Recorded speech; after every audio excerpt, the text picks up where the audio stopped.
ஆண்டவரும் இரட்சகருமாகிய இயேசு கிறிஸ்துவின் நாமத்தில் உங்கள் அனைவருக்கும் என்னுடைய அன்பின் வாழ்த்துதல்களை தெரிவித்துக் கொள்கிறேன். இந்த நியூ கிரேஸ் டிவியின் வாயிலாக உங்களை சந்திப்பதிலே மிகுந்த மகிழ்ச்சி அடைகிறேன். கர்த்தருடைய நாமத்துக்கு மகிமை உண்டாகட்டும். இன்று வேதம் வாசித்தாயா வாசிக்கலாமா என்கிற நிகழ்ச்சிக்கு உங்கள் யாவரையும் அன்போடு கூட வரவேற்கிறேன். இன்றைக்கு வாசிக்க தெரிந்து கொண்ட வேத பகுதி 1 கொரிந்தியர் 1ஆம் அதிகாரம் 2ஆம் அதிகாரம். 1ஆம் அதிகாரம்.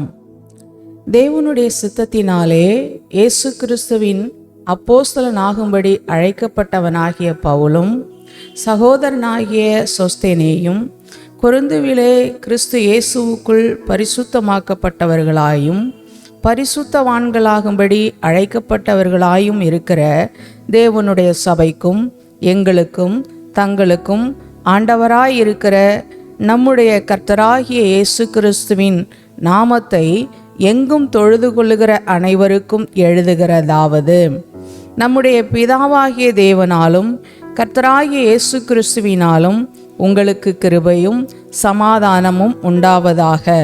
கிறிஸ்துவை பற்றிய சாட்சி உங்களுக்குள்ளே ஸ்திரப்பட்டபடியே நீங்கள் இயேசு கிறிஸ்துவுக்குள்ளாய் எல்லா உபதேசத்திலும் எல்லா அறிவிலும் மற்ற எல்லாவற்றிலும் சம்பூரணமுள்ளவர்களாக்கப்பட்டிருக்கிறபடியால் அவர் மூலமாய் உங்களுக்கு அளிக்கப்பட்ட தேவ கிருபைக்காக நான் உங்களை குறித்து எப்பொழுதும் என் தேவனை ஸ்தோத்தரிக்கிறேன். அப்படியே நீங்கள் யாதொரு வரத்திலும் குறைவில்லாதவர்களாய் நம்முடைய கர்த்தராகிய இயேசு கிறிஸ்து வெளிப்படுவதற்கு காத்திருக்கிறீர்கள். நம்முடைய கர்த்தராகிய இயேசு கிறிஸ்துவின் நாளிலே நீங்கள் குற்றம் சாட்டப்படாதவர்களாய் இருக்கும்படி முடிவு பரியந்தம் அவர் உங்களை ஸ்திரப்படுத்துவார். தம்முடைய குமாரனும் நம்முடைய கர்த்தருமாய் இருக்கிற இயேசு கிறிஸ்துவுடனே ஐக்கியமாய் இருப்பதற்கு உங்களை அழைத்த தேவன் உண்மையுள்ளவர். சகோதரரே, நீங்கள் எல்லாரும் ஒரே காரியத்தை பேசவும் பிரிவினைகள் இல்லாமல் ஏக மனதும் ஏக யோசனையும் உள்ளவர்களாய் சீர்பொருந்தி இருக்கவும் வேண்டுமென்று நம்முடைய கர்த்தராகிய இயேசு கிறிஸ்துவின் நாமத்தினாலே உங்களுக்கு புத்தி சொல்லுகிறேன். ஏனெனில் என் சகோதரரே, உங்களுக்குள்ளே வாக்குவாதங்கள் உண்டென்றும் குலேவேயாளின் வீட்டாரால் உங்களை குறித்து எனக்கு அறிவிக்கப்பட்டது. உங்களில் சிலர் நான் பவுலை சேர்ந்தவனென்றும் நான் அப்பொல்லோவை சேர்ந்தவனென்றும் நான் கேபாவை சேர்ந்தவனென்றும் நான் கிறிஸ்துவை சேர்ந்தவனென்றும் சொல்லுகிறபடியால் நான் இப்படி சொல்லுகிறேன். கிறிஸ்து பிரிந்திருக்கிறாரா? பவுலா உங்களுக்காக சிலுவையில் அறையப்பட்டான். பவுலின் நாமத்தினாலேயா ஞானஸ்நானம் பெற்றீர்கள்? என் நாமத்தினாலே ஞானஸ்நானம் கொடுத்தேன் என்று ஒருவனும் சொல்லாதபடிக்கு நான் கிறிஸ்துவுக்கும் காயுவுக்குமே அன்றி உங்களில் வேறொருவனுக்கும் ஞானஸ்நானம் கொடுக்கவில்லை. இதற்காக தேவனை ஸ்தோத்தரிக்கிறேன். ஸ்தேவானுடைய வீட்டாருக்கும் நான் ஞானஸ்நானம் கொடுத்ததுண்டு. இதுவும் அல்லாமல் இன்னும் யாருக்காவது நான் ஞானஸ்நானம் கொடுத்தேனோ இல்லையோ அறியேன். ஞானஸ்தானத்தை கொடுக்கும்படி கிறிஸ்து என்னை அனுப்பவில்லை, சுவிசேஷத்தை பிரசங்கிக்கவே அனுப்பினார். கிறிஸ்துவின் சிலுவை வீணாய் போகாதபடிக்கு சாதுரிய ஞானமில்லாமல் பிரசங்கிக்கவே அனுப்பினார்.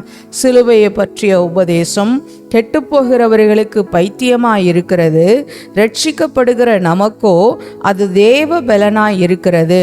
அந்தபடி ஞானிகளுடைய ஞானத்தை நான் அழித்து புத்திசாலிகளுடைய புத்தியை அவமாக்குவேன் என்று எழுதியிருக்கிறது. ஞானி எங்கே? வேதபாரகன் எங்கே? இப்பிரபஞ்ச தர்க்க சாஸ்திரி எங்கே? இவ்வுலகத்தின் ஞானத்தை தேவன் பைத்தியமாக்கவில்லையா?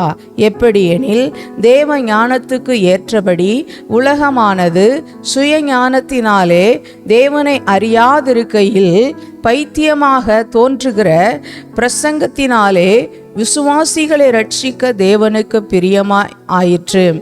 யூதர்கள் அடையாளத்தை கேட்கிறார்கள், கிரேக்கர் ஞானத்தை தேடுகிறார்கள்.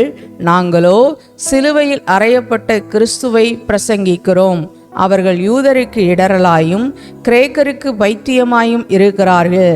ஆகிலும் யூதரானாலும் கிரேக்கரானாலும் எவர்கள் அழைக்கப்பட்டிருக்கிறார்களோ அவர்களுக்கு கிறிஸ்து தேவ பலனும் தேவ ஞானமுமாய் இருக்கிறார்.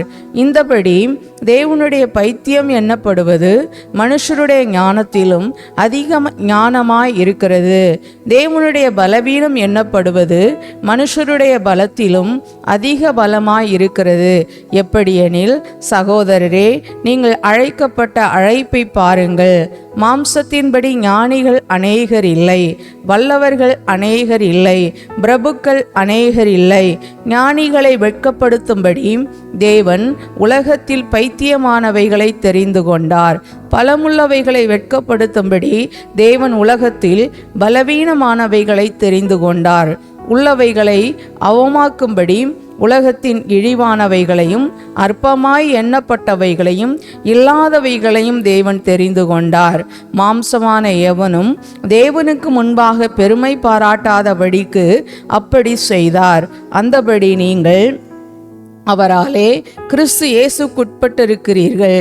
எழுதியிருக்கிறபடி மேன்மை பாராட்டுகிறவன் கர்த்தரை குறித்தே மேன்மை பாராட்டத்தக்கதாக அவரே தேவனால் நமக்கு ஞானமும் நீதியும் பரிசுத்தமும் மீட்பும் ஆனார். 2ஆம் அதிகாரம். சகோதரரே, நான் உங்களிடத்தில் வந்தபோது தேவனை பற்றிய சாட்சியை சிறந்த வசனிப்போடையாவது ஞானத்தோடையாவது அறிவிக்கிறவனாக வரவில்லை. இயேசு கிறிஸ்துவை சிலுவையில் அறையப்பட்ட அவரே அன்றி வேறொன்றையும் உங்களுக்குள்ளே அறியாதிருக்க தீர்மானித்திருந்தேன். அல்லாமலும் நான் பலவீனத்தோடும் பயத்தோடும் மிகுந்த நடுக்கத்தோடும் உங்களிடத்தில் இருந்தேன். உங்கள் விசுவாசம் மனுஷனுடைய ஞானத்தினால் அல்ல, தேவனுடைய பலத்தில் நிற்கும்படிக்கு என் பேச்சும் என் பிரசங்கமும் மனுஷ ஞானத்துக்குரிய நயவசனம் உள்ளதாயிராமல் ஆவியினாலும் பலத்தினாலும் உறுதிப்படுத்தப்பட்டதாய் இருந்தது. அப்படி இருந்தும் தேறினவர்களுக்குள்ளே ஞானத்தை பேசுகிறோம். இப்பிரபஞ்சத்தின் ஞானத்தை அல்ல, அழிந்து போகிறவர்களாகிய இப்பிரபஞ்சத்தின் பிரபுக்களுடைய ஞானத்தையும் அல்ல. உலகத் தோற்றத்திற்கு முன்னே தேவன் தம்முடைய மகிமைக்காக ஏற்படுத்தினதும் மறைக்கப்பட்டதுமாயிருந்த இரகசியமான தேவ ஞானத்தையே பேசுகிறோம். அதை இப்பிரபஞ்சத்து பிரபுக்களில் ஒருவனும் அறியவில்லை. அறிந்தார்களானால் மகிமையின் கர்த்தரை அவர்கள் சிலுவையில் அறைய மாட்டார்களே. எழுதியிருக்கிறபடி தேவன் தம்மில் அன்பு கூறுகிறவர்களுக்கு ஆயத்தம் பண்ணினவைகளை கண் காணவும் இல்லை, காது கேட்கவும் இல்லை, அவைகள் மனுஷருடைய இருதயத்தில் தோன்றவும் இல்லை.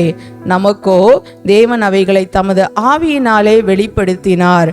அந்த ஆவியானவர் எல்லாவற்றையும் தேவனுடைய ஆழங்களையும் ஆராய்ந்திருக்கிறார்.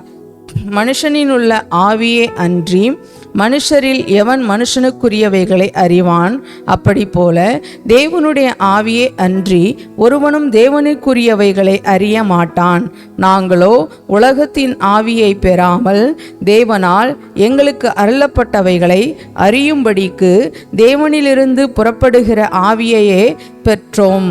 அவைகளை நாங்கள் மனுஷ ஞானம் போதிக்கிற வார்த்தைகளாலே பேசாமல் பரிசுத்த ஆவி போதிக்கிற வார்த்தைகளாலே பேசி ஆவிக்குரியவைகளை ஆவிக்குரியவர்களோடு சம்பந்தப்படுத்தி காண்பிக்கிறோம். ஜென்ம சுவாபமான மனுஷனோ தேவனுடைய ஆவிக்குரியவைகளை ஏற்றுக்கொள்ளான். அவைகள் அவனுக்கு பைத்தியமாக தோன்றும். அவைகள் ஆவிக்கேற்ற பிரகாரமாய் ஆராய்ந்து நிதானிக்கப்படுகிறவைகளானதால் அவைகளை அறியவும் மாட்டான். ஆவிக்குரியவன் எல்லாவற்றையும் ஆராய்ந்து நிதானிக்கிறான். ஆனாலும் அவன் மற்றொருவனாலும் ஆராய்ந்து நிதானிக்கப்படான். கர்த்தருக்கு போதிக்கத்தக்கதாக அவருடைய சிந்தையை அறிந்தவன் யார்? எங்களுக்கோ கிறிஸ்துவின் சிந்தை உண்டாயிருக்கிறது. ஆமேன். வாசிக்க தெரிந்து கொண்ட வேத பகுதி வாசித்தாயிற்று. கர்த்தர் தாமே உங்கள் ஒவ்வொருவரையும் அளவில்லாமல் ஆசீர்வதிப்பாராக. ஆமேன். God bless you.